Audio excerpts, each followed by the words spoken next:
L'ouverture du sommet entre la Chine et l'Afrique sur fond de crise de la dette. Les dirigeants de 53 pays africains sont réunis à Pékin.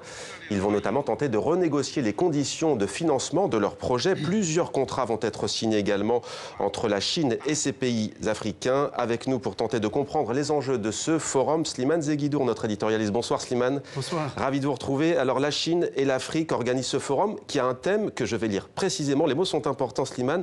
Vers une communauté de destin encore plus solide via une coopération gagnant-gagnant. Est-ce vraiment le cas? Écoutez, l'énoncé était très lyrique, mais la réalité est beaucoup plus prosaïque. En fait, si 53 chefs d'État africains se sont précipités à Pékin, c'est qu'ils ont quelque chose à y gagner. Ouais. Et effectivement, la Chine est le premier investisseur en Afrique et elle voit large. Depuis qu'elle y est, l'Afrique voit pousser comme des champignons, centrales électriques, s'étirer des milliers de kilomètres d'autoroutes, de voies ferrées, d'aéroports, d'écoles, d'hôpitaux, donner, prêter, bref.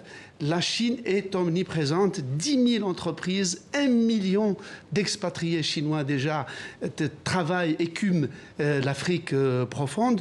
Tout cela, effectivement, fait du bien quotidiennement aux Africains, rapporte beaucoup à la Chine qui sécurise ses approvisionnements en matières premières précieuses, mais c'est un partenariat qui donne satisfaction, mais il est par définition asymétrique. On a d'un côté une Afrique d'1 milliard d'habitants qui est pauvre, et de l'autre, une Chine d'1 milliard, presque et demi d'habitants, qui est la deuxième économie du monde. Et le problème, c'est que la Chine inonde l'Afrique de produits en tout genre. Ça va de la friperie jusqu'aux instruments scolaires, aux ustensiles de cuisine, aux ventilateurs, machines à laver.